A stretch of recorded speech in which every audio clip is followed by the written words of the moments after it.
Hey family, thanks for tuning in to Heartway at Home. So excited you can be here with us and join us.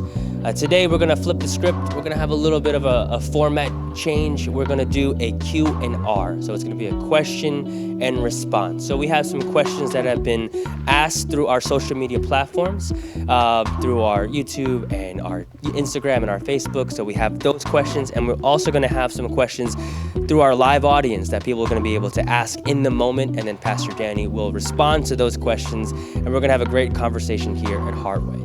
I just wanna remind you and also say thank you for all those that give. There's 4 ways that you can give. There's online, there's the kiosk, there's Cash App, and there's also the old school envelope way. Once again, we wouldn't be able to do what we do on Sundays and out in the community without your generosity and your resources and your help. So thank you so much for all that you give. Before we jump into service, we're gonna have some centering prayer, and we'll be led by our good friend, Ryan. It's so beautiful to be here with you guys again. You know, it's so interesting.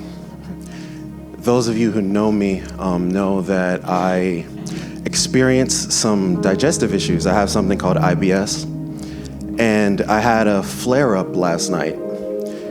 And what happens sometimes when I wake up the next morning is I will feel this profound brain fog. It's like whereas usually my thoughts can kind of feel like a flowing river, when I'm in this state, they feel very disjointed. And so speech can feel a lot more challenging to me. And I was talking to God, and I was like, Lord, of course, the day I'm going to be on stage, can you help me out, Lord? Like, I need some help.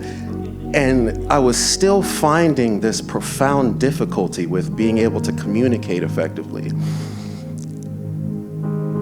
And I was sitting right there, and I got to this point where I said, Lord, I let it go. I let it go completely. And there was this internal yes to the surrender of resistance. And to be real, I don't know if it fixed anything, but I became a lot more accepting about it. And there was this internal satisfaction and lack of anxiety that overwhelmed me. But I say that to say this. We have to train the ability to remove resistance. The Bible says that it is with the mind that we serve the Lord, but your body is your subconscious mind. When we train ourselves to let go of whatever we're carrying, it allows us to be able to show up the way we desire. It allows us to be able to serve the Lord.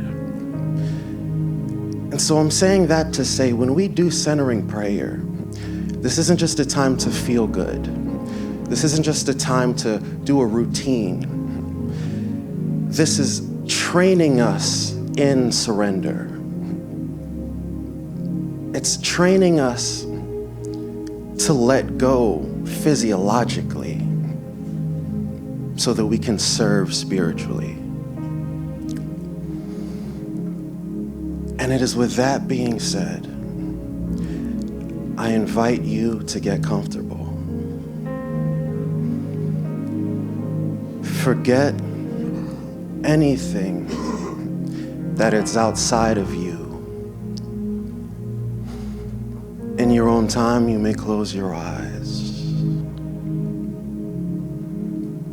And I simply invite you to breathe.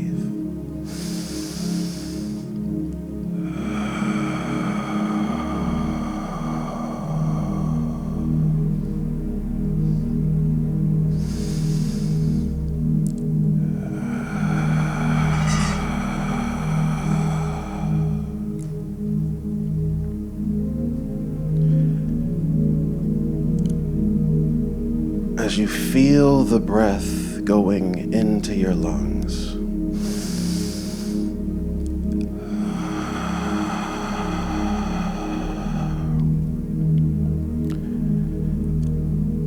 see if you can divert your complete focus to that action.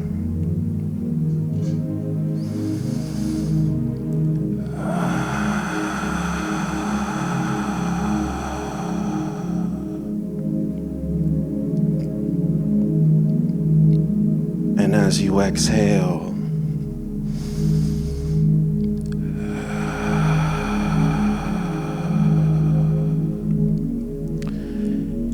see if you can devote your entire focus to that action.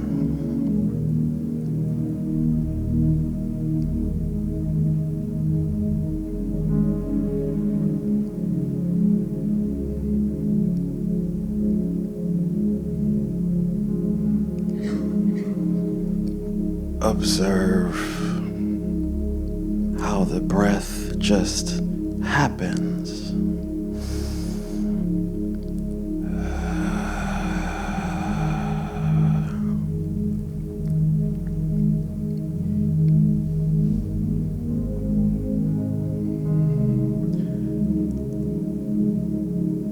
You don't have to control it.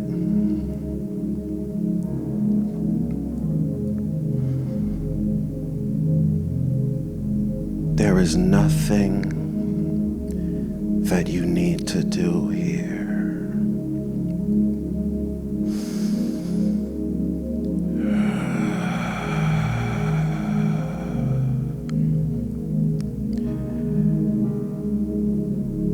There is nothing you need to carry.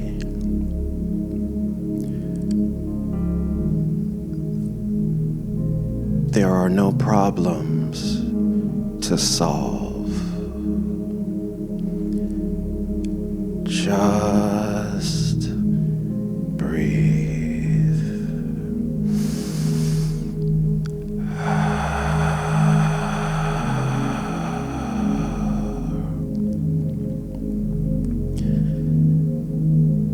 Feel the comfort and the increasing relaxation in your body.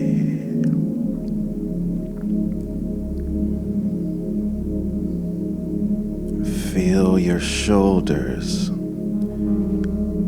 slumping ever so gently. Feel the tension removing itself from your fingers. With every breath,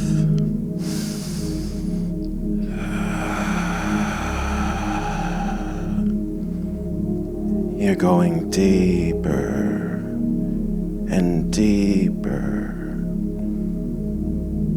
into relaxation.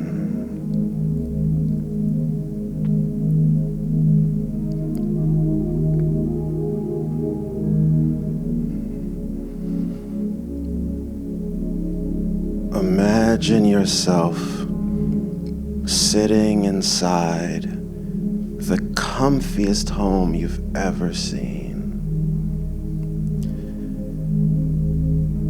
There's a fireplace with embers crackling from the fire. You're sitting on a soft, cushiony blue sofa. It's spacious. It's homey.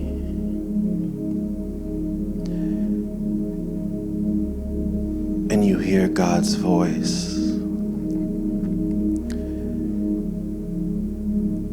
He says, "This is my house. When you're here, take off your shoes, for the ground that you walk on is holy.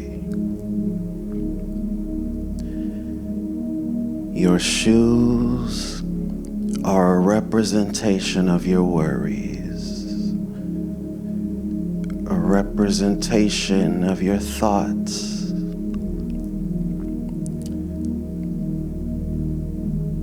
a representation of even your own identity.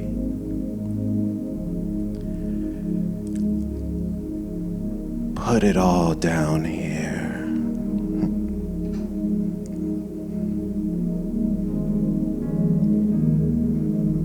You'll be able to pick it up after. Don't be afraid, it'll be there waiting for you, I promise. But in this moment, let it all down.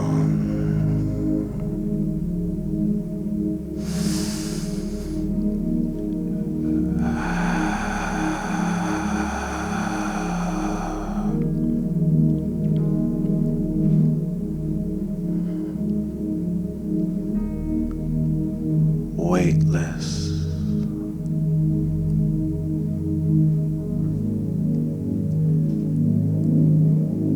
Weightless. Weightless.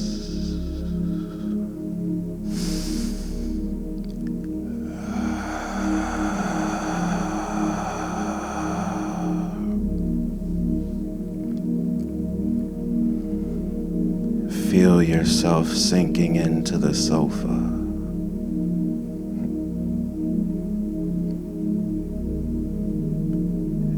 And each time you breathe, sink in a little bit more and a little bit more.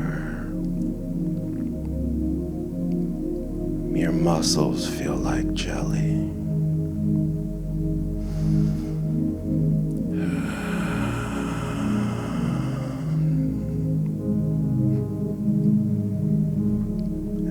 This is the peace of grace.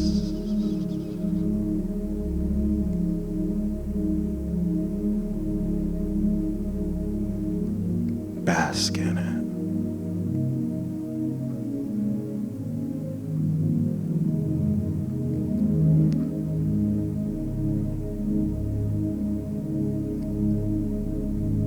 Let him soothe you with silence.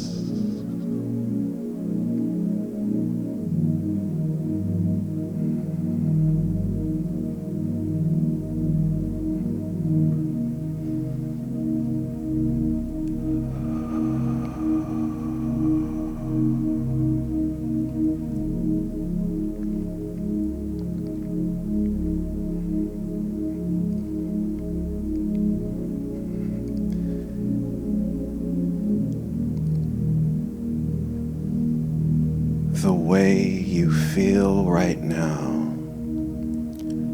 this peace, we're going to anchor it to your mind so that anytime you desire it today and this week, you can access it. The next time you hear the word now, we're going to take a collective deep breath and imagine yourself soaking in all of this calmness, all of this energy into your lungs. And when you breathe it out, you'll be breathing out everything that is not peace. And we will do that now.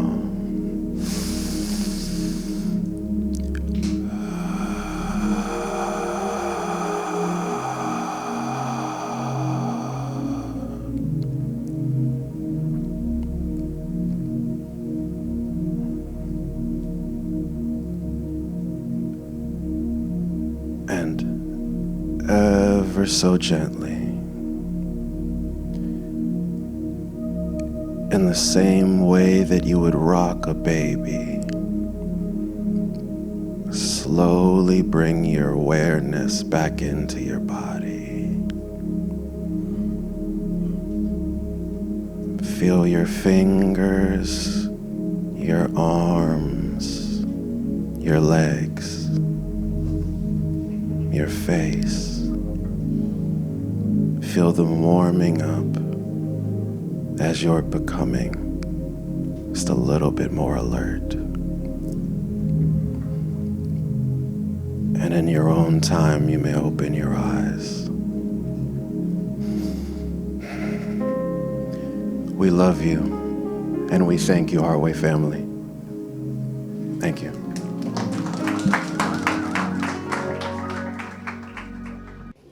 What's up, guys? Happy Sunday. Welcome to Heartway. If it's your first time, very glad that you're here. My name's Danny. Started this community almost 7 years ago in my parents' living room. Now we're here having so much fun. And every Sunday for me is a miracle. It really is. And I think it's so dope what we're doing, which is obviously why I give my life to this work. And I put so much energy and devotion into this. But I think it's also why there are so many of us that are drawn to the energy that is in this place. Because we really are creating something special. It's very easy when you've had negative experiences with church or with religion to kind of just throw everything out. And that may be something that you need to do.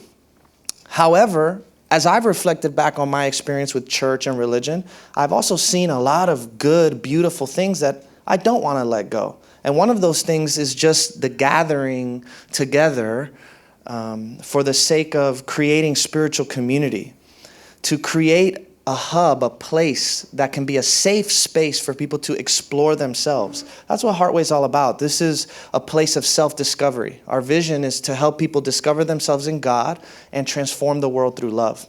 And so we're here because we're curious. We're curious about God. We're curious about life. We're curious about ourselves.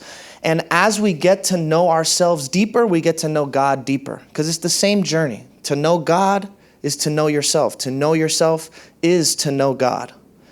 The ancient Greeks used to have inscribed on their temples these 3 maxims. It was like their wisdom to live by.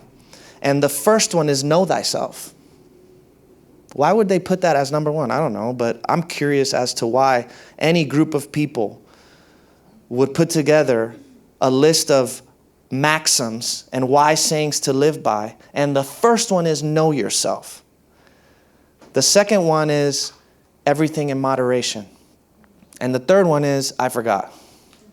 But I'll look it up and tell you guys later. I'll post it on Instagram or something. Okay, so today we're going to do a little Q&R. We did this a couple of months ago, and I loved it. I love the interaction. I love the back and forth. I also love the naturalness of this kind of a setting. I also enjoy having messages prepared every week to share with you guys, but there's just something about the non-preparedness that goes into something like this that excites me. And I think the Spirit moves when we leave room for this kind of exchange to occur. So just at the outset, I want to remind everybody that, I'm not the answer man. I'm not the expert. There's a reason why we're calling this Q&R, question and response, because if you ask your question and you think you're going to get the answer to your question, you're not. There is no such thing as the answer to whatever question you have. There are plenty of answers, and they all contain a little bit of good, a little bit of bad. So you take what you like, you disregard what doesn't serve you. In the Catholic tradition, there's this long history of something called spiritual direction. And people go to these spiritual directors or spiritual advisors to receive spiritual wisdom and guidance for their life. But there's a lot of people in this world of spiritual direction who don't really like that phrase or that title. So they like to use the phrase spiritual companion. And I really like that because that's how I see myself. I'm a spiritual companion. I'm just coming alongside of you guys on this journey of life. And what are my qualifications for doing this? My failures. Everything that I've done wrong. That's the only way you learn how to do anything right. So you actually stumble your way into spiritual awakening and realization. That's all it ever is. You stumble your way to God. You mess up your way there.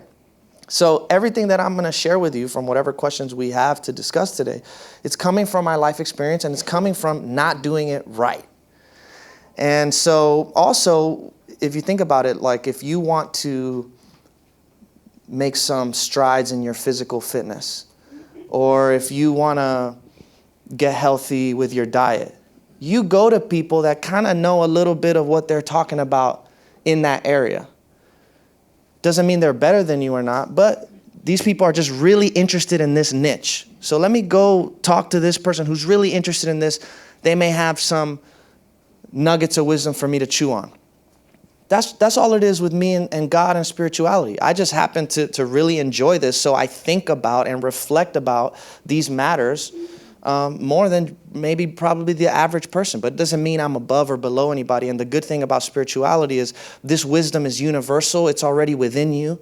And truth doesn't belong to one human being. If it's true, and it'll resonate with you at a heart level. You'll know the truth, and the truth will set you free. So that's what we're here to do. It's funny, I saw a meme the other day. It's crazy, I'm talking so much, and this is supposed to be Q&R. I haven't even opened up the floor yet. Maybe I do have a sermon prepared, guys. But I'll stop with this last one. This is funny, though. But I was on Instagram, and I saw this meme, and it was a picture of a dog in front of a mirror. And the top said, "After my dog ate my philosophy book." And the dog's looking in the mirror saying, "Am I really a good boy, or do I just do it for the treats?" I bring that up because it's like those big existential questions about life, like that's why we're here. That's what I love to study and reflect on, and that's what we're doing. It's about the art of living. So with that being said, we have a bunch of like questions here from the last time that we did this that I didn't get to. And so I'll get to them, but I also want to just open up the floor to see if you guys just want to ask any questions now, and we'll go from there. And we'll hang out for like 30 minutes. Don't be scared. So if anybody wants to ask a question, feel free. If not, I'm going to dive into this. We got one over here. Oh, we got a microphone for you. As a fellow Stoic, yes, he said a fellow Stoic. the phrase amor fati, love of fate, I wanted to know your thoughts on if you feel that has anything to do with the confrontation of ego, and I want to know your thoughts on what that might pertain to with your relationship with God. Wow, yeah, I love the phrase amor fati, the love of fate. And what does that have to do with ego? Everything, because to love your destiny, to love what is to live in harmony with God. It's to live in harmony with reality and the way things are. The only thing that opposes and argues against reality and the way things are is ego. That's the whole thing. Every time life goes one way and we want it to go somewhere else, that's my will. Not God's will, my will. And I think that life should be going like this, and it isn't, so I'm going to throw a tantrum. That's ego all the way. So the love of fate, to just love what is, to be a lover of reality as it comes to you, exactly as it comes to you, is the death of ego. It's the death of ego, and it's the hardest death to experience. So that phrase encapsulates what my entire spiritual practice is from top to bottom. The love of fate. There is a Stoic quote that says something along the lines of, you can't control the hand that you're dealt in life, but it's probably a good thing to just play it as if it were your own. You know, life hands us this, these cards, and we don't like the hand that we have to play, but play it as if it's your own. Accept it as if you chose it is another phrase I like. As life comes your way and things happen that you didn't want to happen, what if you can practice accepting it as if you chose it to happen? So I've mentioned before, like when I was in college, I used to always mess around with my friends when things would happen that were out of alignment with what I thought should happen. I was always like, oh, that's just a part of the plan. And we would just mess around saying that all the time. When everything would go crazy. Oh, it's all a part of the plan. And we'll always have opportunities to practice that. I'll never forget when I went to the gym the morning that I had a whole bunch of money stolen from my Coinbase account. Literally a lot of money that for me at least, that I had put into this cryptocurrency. I put it on Coinbase, and then I wake up one day and it's all gone. And I went to the gym, and I don't even remember what I said to you. All I remember is I was smiling a lot. What did I say to you, bro? You just slapped me on the shoulder and you're like, let me tell you something about life, bro. Really? Because, at that point, what do? Accept it as if you chose it. Amor fati. If I do get a tattoo, it'll probably be that one. I love that. Thanks for asking that.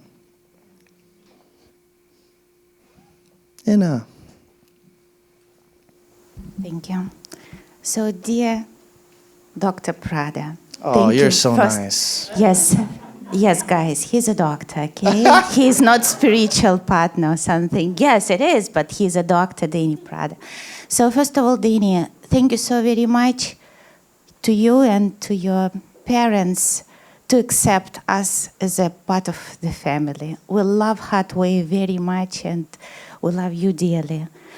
So, but my question is, we already talked to you about, in my country, big war right now between Russian and Ukrainian people. And this is the same people, this is the same culture, this is the same tradition. And if Ukrainian people talk Russian, you would never say this is Ukrainian, this is Russian, because they look exactly the same. And according to my comprehend, and according to the whole world, this is one person who started this, the aggression.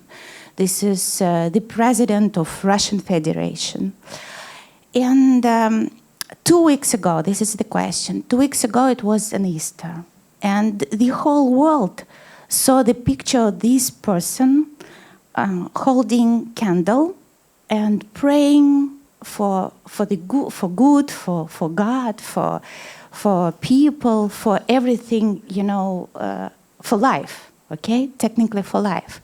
And I have many friends all over the world, and in many countries, on many papers, it was so many questions like, where's the harmony? Where's the God? And why it happened? Thousands people killing right now, every day. So my question is, what is your opinion? How we can comprehend that one day the person is holding candle in front of the God praying, and at the same moment this person started so big war. So what is your opinion? Thank you so much. Wow.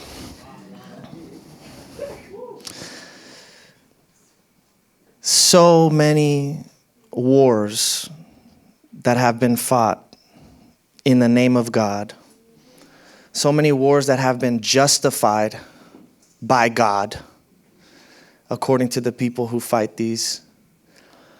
And I don't think there is a way to explain the juxtaposition between someone who says they have faith in God and who is also willing to be violent towards humanity. The only thing that I know is that I cannot point to any human being and say that that contradiction and juxtaposition only exists within them, because it's also within me. And I recognize the ways that I have honored God with my lips and said that I'm a person of faith, and have acted violently towards other people whenever it suits my cause and agenda. And so I go immediately simply to empathy and to putting the mirror in front of my face. I can't even judge that person. I can't judge that person. I can't. So Like Phil says, there's that. I don't really have much else. I don't know how do we explain that? How do we, there's nothing to say. There really isn't. It's crazy. It is insane that we can light a candle and do a prayer and then in the same way be this kind of people. It just kind of shows the emptiness of religiosity and religious formality. It means nothing if your heart has not been changed and purified. So, and I love you too. Thanks for saying that. Great question. We got one over there.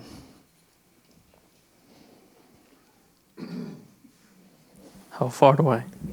Is this good? Hey, what's up, bro? What's up, dude? So my question is, because I know every week we talk about this idea of learning to accept what is, learning to kind of live that peace comes from being recognizing the way things are. However, you know me. We've been friends for a long time. And you know that with me, accepting the way things are kind of seems to run counter to the kind of things that I speak out on, that I have certain convictions about, that I'm always working to bring awareness to, that I'm always looking to stir change in terms of issues of justice, whether it be racial, whether it be immigrant, the other, caring about the other, things like that. So how do we kind of how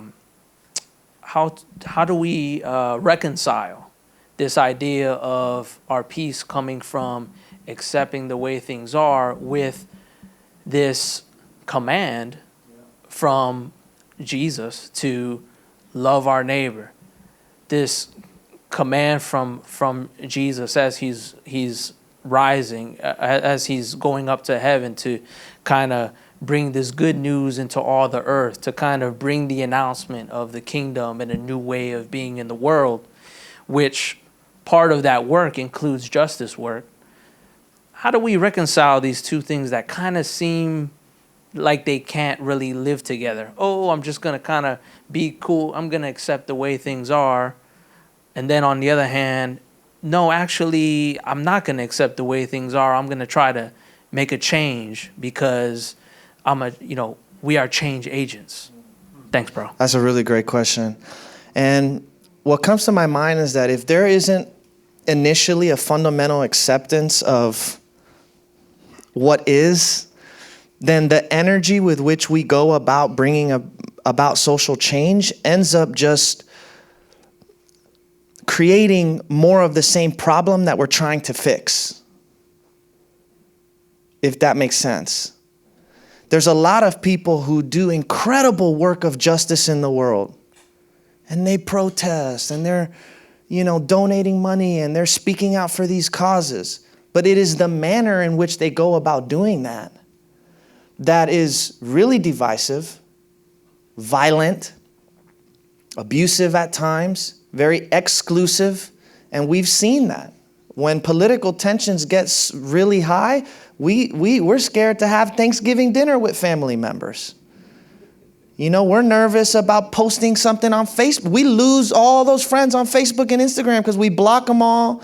They commented on our post something negative. We get all mad. I mean, this is what happens because there isn't an acceptance.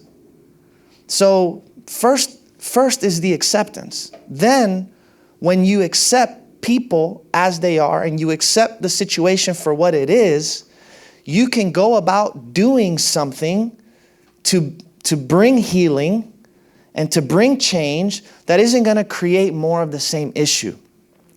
Otherwise, we're just judging people, labeling them, categorizing them, making assumptions about them, and there's no love. And how could there be real practical change without love? So love is about being able to meet people where they are and understanding where they're coming from. And in your mind, if you think of another human being and something that they think or believe or a political agenda that they push, and if in your mind you're like, I have no idea how a human being could literally believe that or be for that or say those things, you are clueless. You are clueless. And you don't have any sort of empathy or true understanding, because you think on the basis of your life experiences that everybody should just be able to see it the way that you see it. But people have different experiences. They go through different things. They see things the way that they see them. And in their mind, they think that they're right.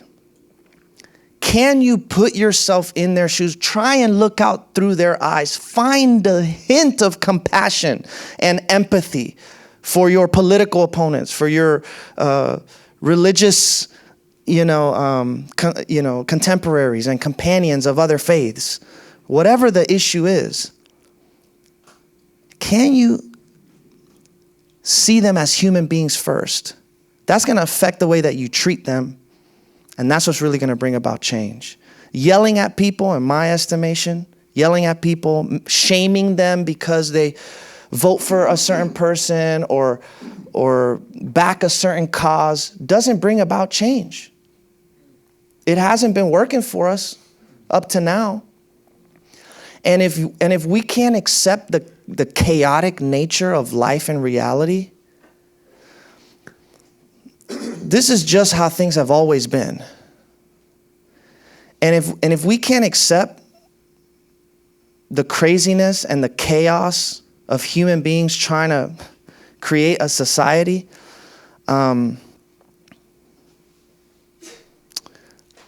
again, what's going to fuel us is anger, fear, and that gets us nowhere. So that's what comes to my mind. Good morning. So this is kind of a two-parter. It might be a three-parter. Elie Wiesel, Holocaust survivor, said the opposite of love is not hate, it's indifference. And then he goes on to say the opposite of everything is indifference, right? And I'd like you to juxtapose that to the Beatitudes, if you can, to put it in a contemporary way, because you and I, we often talk about standards, right? Standards of living. And I think we've lost that in our society. And I'm always looking for ways to have contemporary languaging around old scriptures that have lasted the test of time, that have, as we say, everything will go away, the scripture will still be here, right? So that's it. I don't know exactly what you're asking me in terms of the indifference and the Beatitudes. I don't get it. Blessed are the poor in spirit. Okay. Right? Yeah. But we have all these affirmations, we've got all these memes, Instagram, and people telling you to be positive. Right. Right? Because this will get you to that place. Blessed are those, essentially, I don't want to go through it verbatim, but there's a counterintuitive nature of Christ. He flips the script a lot. Yeah. So if you could expound on that. Yeah, well, one of the major flip the scripts that Jesus provides in the Sermon on the Mount is, you've heard it said, what did this man say, bro? Let's look in it. Yeah, you've heard it said, eye for an eye and a tooth for a tooth. But I say to you, love your enemies. That's a big one. That's a huge one. And we haven't even begun to explore what that's like and what that has to do with social issues. For me, it's like, if you want to change a racist person, be their friend. You being their enemy and shaming them is only going to make them double down on what they're thinking and believing. But when you can get to know somebody at a heart level with love, that changes people. It changes you. And the best part about it is that now the change that happens, it's not even intentional on your end.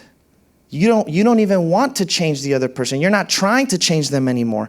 Just by being who and what you are, that has an effect on who that other person is becoming.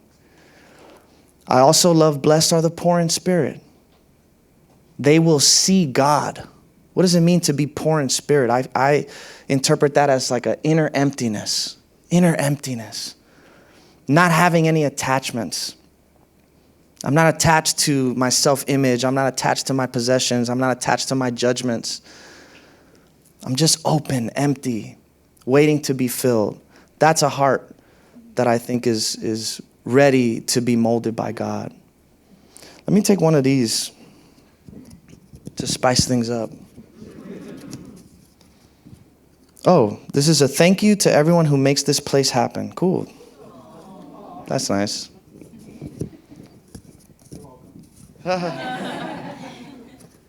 What is the juiciest way?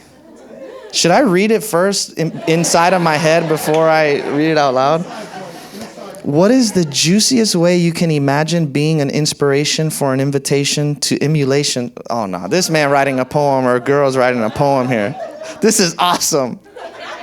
What is the juiciest way you can imagine being an inspiration for an invitation to emulations of Christ consciousness in the present moment? Oh, you know someone?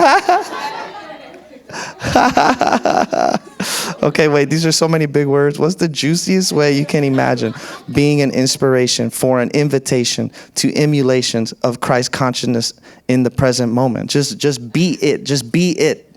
Just be here, be present, be loved, be open, be expansive. That is how you do it. Your life always speaks louder than your words. That's it.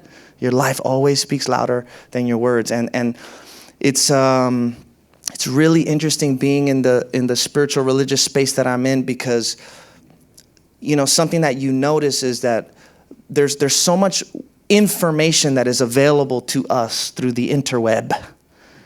Right? There's so much information that it's possible for people to retain and speak information that they really haven't yet earned through their own life experience.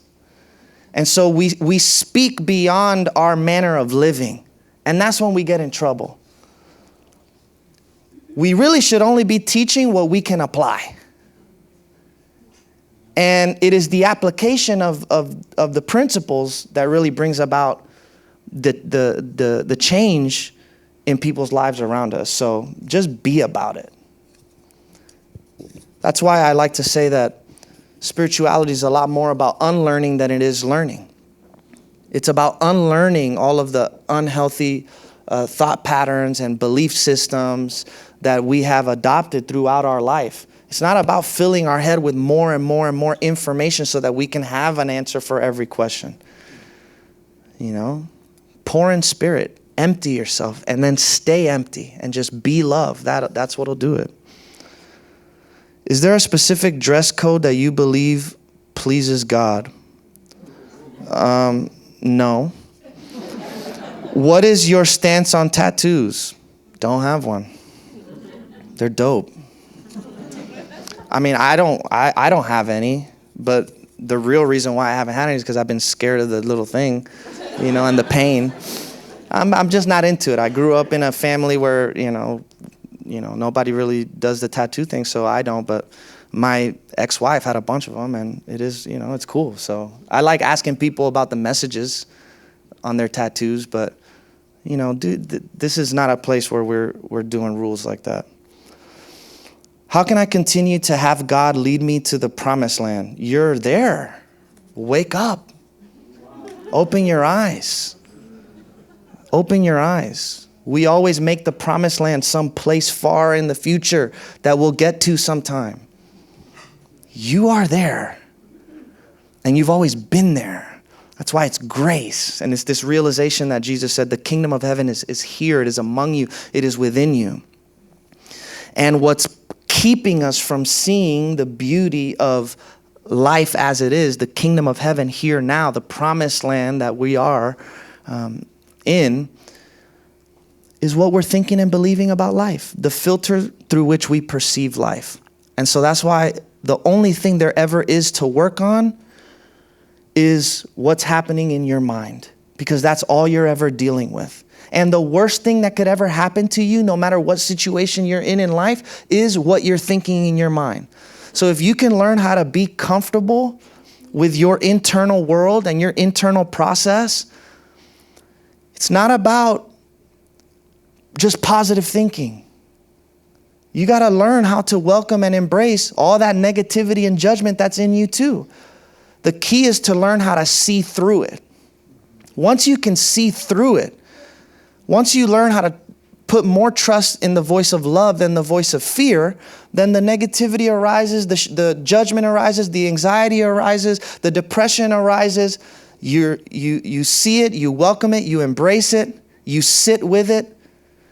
You're not attaching yourself to it, but you're not trying to get rid of it either.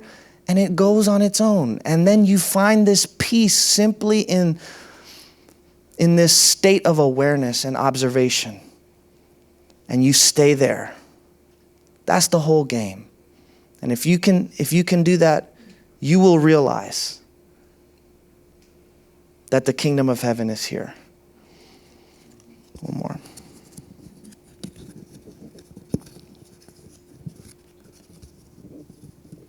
What do you do to prepare for the service? Well, for this one, nothing.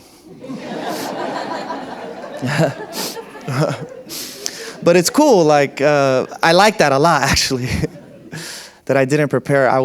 It's funny because I actually, for some reason, felt a sense of nervousness around not preparing, because I'm so used to just like preparing a talk for Sunday. And so doing this, it's another step. And I noticed that within myself, like a little bit of nervousness and anxiety, which is all the more reason why I wanted to do this this weekend, even though a part of me felt like not, like cowering from it. And I was reading a book from a man named Henry Nouwen. He was a Catholic priest. And he was talking about how one day he was so overwhelmed by his responsibilities as a professor in Yale that he decided he was going to take a vacation and spend a few days in a monastery. And so he goes to this monastery. And while he's there, a lot of the people that are at the monastery know who he is, and they wanted to learn from him and hear from him and ask him questions. And so the head person, the head monk or whatever, asked Henry Nouwen to share a few words. And he's like, listen, I came here so that I don't have to do that because I'm so overwhelmed with all of my teaching responsibilities. He's like, I haven't prepared anything. And the monk responded to Henry Nouwen by saying, why do you need to prepare? If you live in a state of preparedness, then there's no need. This is your life. You're just walking with God. And these people want to get a glimpse of what that walk with God looks like for you. But if this is your everyday, if this is what you do, then you just live in a state of preparedness. And so I'm exercising that muscle now, and I didn't do anything to prepare for the service, but everybody else did a lot. Like Jenny, who does worship, and Mario, who does our tech, and there's a lot that goes into preparing all of this, and I'm so grateful that we have such an incredible team, and any way that you guys want to help out and serve, we can use you. And also know that you may have unique gifts and talents and abilities and resources to do something new that we haven't done before. And so I think of Heartway as like a blank canvas, and you get to come and add to what it is that we're doing. Heartway is always going to shift and evolve on the basis of who's here, really. So depending on who's here and what they bring to the table is how Heartway is going to continue to change, and that's what's going to determine what it is that we offer to people. So let's take a live question if there is one. My guy up front, we got a mic for you. Hold on.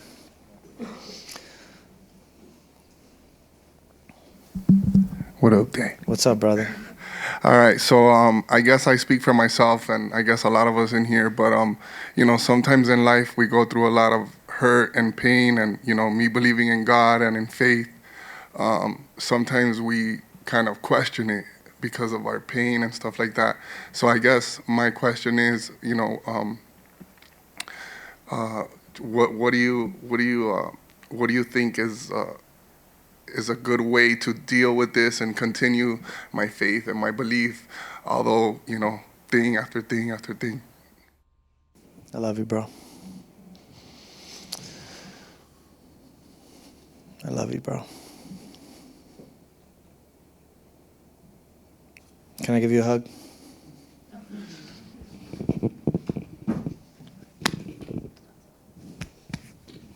That's how we do it. That's how we do it. We lean on each other. That's the beautiful part about this not just being a YouTube video, It's like, oh, you're going through something? We got you. We'll be here. And I'm sure there'll be a couple other people after the service who'll want to give you a little hug too and remind you that you're loved and that you're not alone. But you know what? It's in these moments when it counts.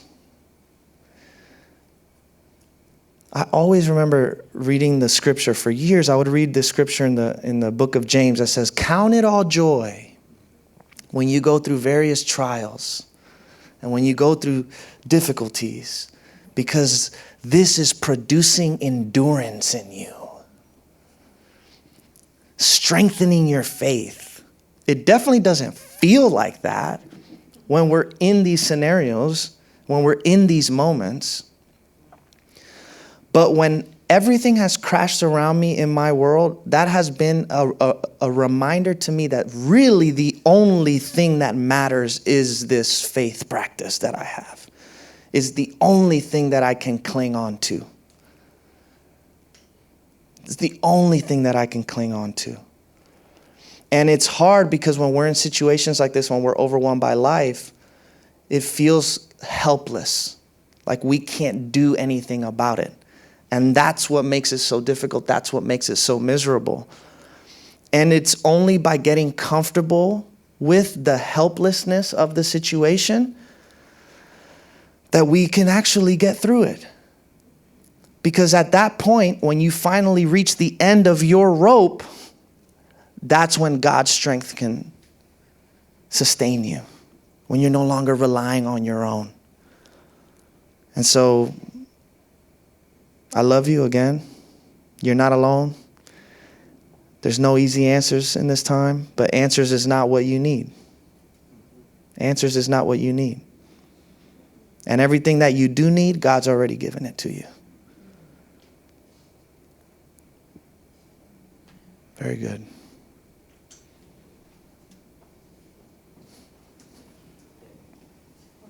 Oh, okay, we're going to go there first and then there. Yeah. Good morning. So deconstruction is a big word, a big buzzword right now in churches across America, and Christians are leaving in droves. And so my question is, what is deconstruction? Did you deconstruct? And what is your advice to someone who is considering throwing the baby out with the bathwater? Wow. Awesome. Great question, Jenny. You're the best. So yeah, yeah, what is deconstruction? So deconstruction is essentially this process of questioning and dismantling inherited belief systems. And that is something that a lot of folks within particularly the evangelical branch of Christianity are experiencing. And the thing about deconstruction is there are no rules to this, and there is no right or wrong way to do it, because that's what a lot of teachers now are trying to do, because they don't want people to leave their church, or they don't want people to question those sacred cows. And so you can question everything else except this part, and that's just not how it works. And sometimes you do have to throw the baby out with the bathwater and leave for a while. Please don't go, though. We need you. But sometimes you do have to throw the baby out with the bathwater completely. It is only now, basically like 7 years into my deconstruction journey, that I've finally been able to go back, look at some of the things that I was taught that for a while I totally was like against and opposed to. And now I'm able to kind of appreciate a little bit of what they were saying. I'm able to appreciate a little bit of the good that I find in it. But that's not a journey that not everybody makes that full circle. So a lot of people divide this process into 3 different phases: orientation, disorientation, reorientation. Another one is construction, deconstruction, reconstruction, as a way of like describing the spiritual journey. So orientation is, as we're growing up in our culture, in our family, we're introduced to a certain way of believing and thinking about God and practicing faith. Then we tend to go through, normally the way it goes is we go through some sort of a life crisis that ends up shaking up everything. Or we come across a lot of hypocrites who say one thing and then do totally different. We have bad church experiences. Others of us, like myself, it's more of an intellectual thing. As I started just asking more questions, trying to make sense of my existence as a human being and what it means to say that God is God, through that process, everything got disoriented and deconstructed. But then there's that last phase of reconstruction. And at the end of the day, even if you don't reconstruct your religious paradigm, even if you don't reconstruct within the confines of Christianity, I have found it very beneficial to just reconstruct what it looks like to have a healthy, vibrant spiritual life as a human being. And that is what I'm interested in now. I could care less about what title you use to describe yourself, or what kind of Christian you are, or what religion you practice or not. For me, it's about the big questions of life. Have you found freedom from suffering? Are we able to experience peace in this life? What is meaning and purpose? What am I here for? Those are the questions that interest me. And all of the other stuff, some of it has to be burned down. It needs to be deconstructed. It needs to be tore apart so that something new can come. Jesus even said, don't put old wine into new wineskins. You can't do that. We need new, fresh expressions of faith and theology and church and spiritual community. And we should always welcome the questions. We should always welcome the skepticism and the curiosity. And if you follow it all the way, it's not going to lead you to more answers. It's going to lead you to the end of needing to have answers. And that is where things get really interesting. When you don't even ask the big questions anymore because you don't really even need to have answers. You're all right with the not knowing. Next question. That was a good one. And we're almost done. 5 minutes. Thank you for obviously taking the time to do this, and it's interesting that I would follow her question. I love it. I love how the Spirit moves sometimes. And so while you're asking about deconstructing, mine is more about constructing. I arrived at Hardway a blank slate. Just kind of on my own journey, and Hardway's the only church I've ever been a part of. So when I hear the stories of other people and the hurt and the things that they have gone through, it makes me wonder.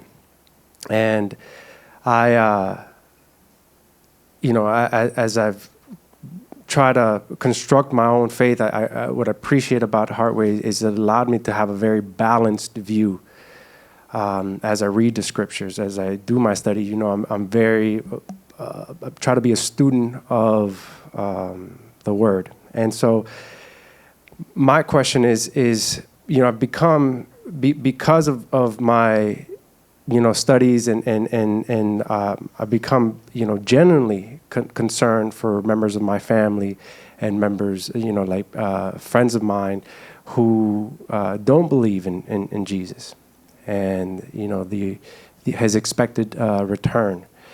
So I know it's not necessarily a message that we preach a lot here in Heartway. So how would you approach that? How would you reconcile that? How would you in what ways can you approach members of your family who don't have any type of relationship, and to have a genuine concern for their salvation, for lack of a better, you know, term? Yeah, I can appreciate where that concern is coming from. I think it's just important for us when we're interacting with people to not have any agenda with them. You know, it's like I was thinking about a really close friend of mine, and this guy, he's got all his problems in life, like all of us do, and he tells me all of his problems because I'm like really close to him, and I literally just listen to him. I don't even try to help him. I had someone close to me who knows about my friend's situation, who said, "Well, don't you try and like help? Why don't you want to give this guy advice?" I'm like, "No, he's just my friend. If he asks me for it, sure, I'll give it to him." He hasn't done that since we were in high school together. So I'm there with him. I love him by holding space for him, accepting him as he is, not trying to fix or change him. I literally don't have an agenda. It doesn't matter to me if he changes or not. I'm still going to support him and love him. So does anybody know that kind of love with like a family member or a spouse, where it's like they can be the worst human being in the world, but I'm committed to them. Like I love them. I have their best interests in mind. I care about them. I don't have an agenda for them. And if you've ever received that kind of love, you know how powerful that is. That's the only way like best friends can be best friends is if that's the arrangement. It's like no judgment here. And I think a lot of times when we feel like we have to convert people or get people saved, people can feel that there is an agenda behind what it is that we're doing, and it takes away from the purity of it. And so it goes back to living the message, being the message. And there will be opportunities for you to speak the message. But at the end of the day, just to jump into your paradigm, at the end of the day, do you really believe that someone's salvation or not is dependent on you? Because that's horrible theology. But we can feel really guilty if, well, I didn't tell this person about Jesus today. You know, I didn't share the gospel with them. And we start feeling really guilty, like we're not doing God's work the way that we're supposed to. You're not the Savior. God saves. He begins the work and He ends the work. And He may or may not use us in the midst of that. As long as you're open to being a vessel, to being a vehicle through which God's love can be communicated to other people, the opportunities will be there. And it's even better when you're not intending it.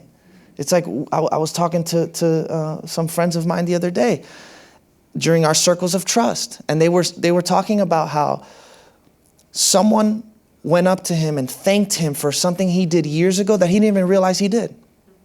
It's like, I didn't even know that I did that, but that mattered to you that much? That for me is the purest of the pure. You're not even intending to help and benefit, but you do. Just without any sort of consciousness of it. And that's good, because the moment you bring your own sense of self-consciousness into these sort of conversations. It's very easy to take credit and to be proud and to become self-righteous. So that's how I see that. I'm going to answer one of these questions, and I'm going to take one more, and we're done.